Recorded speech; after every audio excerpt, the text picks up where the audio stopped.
YCP చేసిన తప్పులకు ప్రాయశ్చిత్తం చేసుకోవడం లేదని మంత్రి కొలుసు పార్థసారథి అన్నారు. బుధవారం మీడియాతో మాట్లాడుతూ నెంబర్ 2 స్థానంలో ఉన్న వారు కూడా పార్టీని వదిలించుకోవాలని చూస్తున్నారు అంటే అర్థం చేసుకోవాలన్నారు.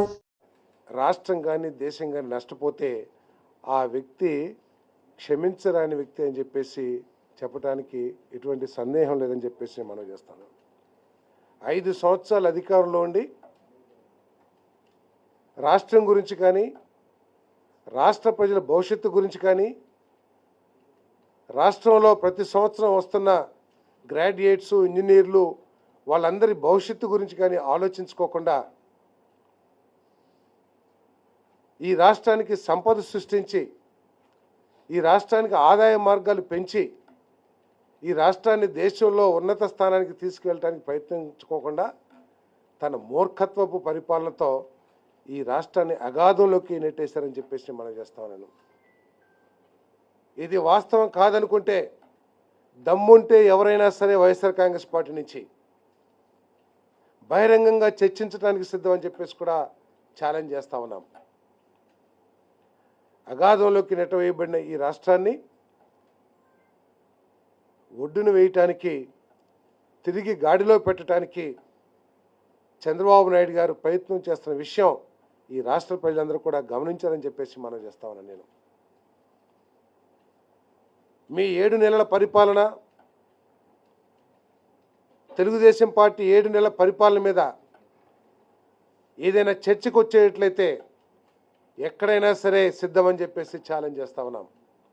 అంతేగాని మాకు ఒక పత్రిక ఉంది, పెన్ను మాది, ఇంకు మాది, మేము ఏదైనా రాసేయచ్చు, ప్రజల్ని మభ్యపెట్టచ్చు లేదా తప్పుదారి పట్టించవచ్చు అని ఆలోచన చేస్తే మాత్రం అది క్షమించడానికి నేరం అవుతుందని చెప్పేసి నేను మనవి చేస్తా ఉన్నాను. ఒకసారి గత ప్రభుత్వం నుంచి ప్రభుత్వానికి అందిన రాష్ట్రం యొక్క పరిస్థితి ఆలోచించినట్లయితే 10 లక్షల కోట్లకు పైబడి అప్పులు, 71,000 కోట్లు అసలు, వడ్డీ చెల్లింపు 1,40,000 కోట్లు, 2 అసలు వడ్డీ కలిపి 1,40,000 కోట్ల రూపాయలు భారాన్ని ఈ రాష్ట్రం మీద వేశారు. ఆలోచిద్దాం. అప్పు చేస్తాం తప్పు కాదని కూడా కొంతమంది వాదన చేస్తారు. కానీ మీరు తీసుకొచ్చిన అప్పుని ఏ విధంగా ఈ రాష్ట్రానికి సంపద కానీ ఆస్తులు కానీ సృష్టించడానికి ఖర్చు పెట్టారో కావాలంటే ఒక ఇండిపెండెంట్ ఏజెన్సీతో మనం ఎంక్వైరీ చేపిద్దామని చెప్పేసి నేను ఛాలెంజ్ చేస్తా ఉన్నా. నేను కేవలం మీరు విలాసాలకి మీ మూర్ఖత్వపు ఆలోచనలకి ఒక రూపం ఇవ్వటానికి మీరు ఆలోచించిందే కరెక్ట్ అనే విధంగా మేధావులు కానివ్వండి, అధికారులు కానివ్వండి, ఇటువంటి వాళ్ళ అభిప్రాయాలు తెలుసుకోకుండా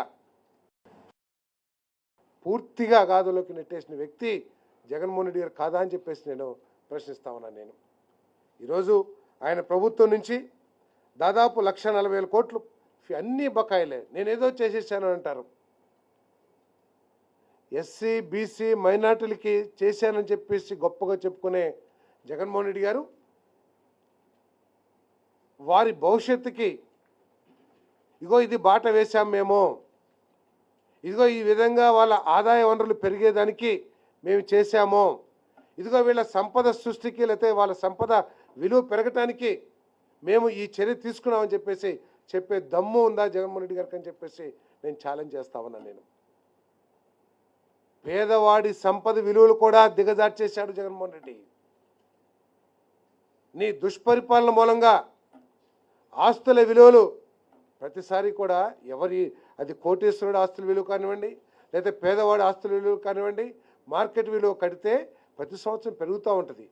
పెరగటానికి కారణం ప్రభుత్వాలు తీసుకునే నిర్ణయాలు, ప్రభుత్వం తీసుకునే విధానాలు, అవలంబించే విధానాలు ఒక మూల కారణం అని చెప్పేసి కూడా ఈ సందర్భంగా తెలియజేస్తాను. కేవలం ఈయన దుష్పరిపాలన మూలంగా పేదవాడు తన ఆస్తుల్ని తన అవసరాలకి వినియోగించుకోలేని దుస్థితి వచ్చింది. బయట 1,00,000 రూపాయలున్న ఆస్తి 50,000 రూపాయలకి పడిపోయిన పరిస్థితులు చూసాం.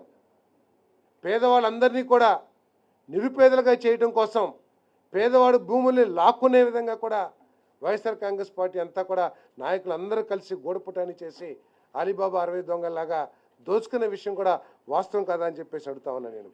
మీరేదో చేశామని చెప్తున్నారు. ఫీజు రింబర్స్మెంట్ 2,832 కోట్లు బకాయిలు పెట్టి వెళ్ళిపోయారు స్టూడెంట్స్. ఏమవుతుందని కూడా ఆలోచించుకోకుండా, కనీసం యాజమాన్యానికి కూడా నువ్వు అందరినీ బెదిరించి కేసుల్లో కొట్టి ఆఖరికి జైలులో మర్డర్ చేయడానికి కూడా ప్లాన్ చేసే నువ్వు కనీసం మేము ఇవ్వలేకపోయాం ఫీజు రింబర్స్మెంటు, మీరు ఆ స్టూడెంట్స్ని ఇబ్బంది పెట్టొద్దని చెప్పేసి ఎక్కడన్నా గొట్టి తాకిది ఇవ్వగలిగామని చెప్పేసి అడుగుతా ఉన్నాను నేను. ఆఖరికి చిక్కీలు, కోడిగుడ్లు, మరి వసతి దీవెన కింద కూడా 2,832కి తోడు మరొక 1,700 కోట్ల రూపాయలు బకాయిలు పెట్టిన మాట వాస్తవం కాదని అడుగుతా ఉన్నాను. ఆరోగ్యశ్రీ బకాయిల మూలంగా పేదవాడికి ప్రైవేట్ హాస్పిటల్లో ఏ ఉద్దేశంతో అయితే ఆరోగ్యశ్రీ ఆ రోజు తీసుకురాబడిందో ఆ ఉద్దేశం నెరవేరబడలేదని చెప్పేసి ఆలోచన ఎప్పుడన్నా చేశామని చెప్పేసి అడుగుతామన్నా నేను. నీ 5 సంవత్సరాల హయాంలో ఆరోగ్యశ్రీ ఉంది, మీ చావు మీరు చావండి అని అన్నావు. కానీ ఆరోగ్యశ్రీ బకాయిలు కట్టకపోవడం మూలంగా హాస్పిటల్స్ వాళ్ళు వైద్యం చేయరని తెలిసినప్పుడు కూడా కనీసం ఒక 100 మందికైనా CMRF కానీ LOC కానీ ఇచ్చి వారిని ఆదుకోవడానికి ప్రయత్నం చేశామని చెప్పేసి నేను ప్రశ్నిస్తామన్నా నేను. ఉద్యోగులకి బకాయిలు దాదాపు 20,000 కోట్లు బకాయిలు పెట్టాం.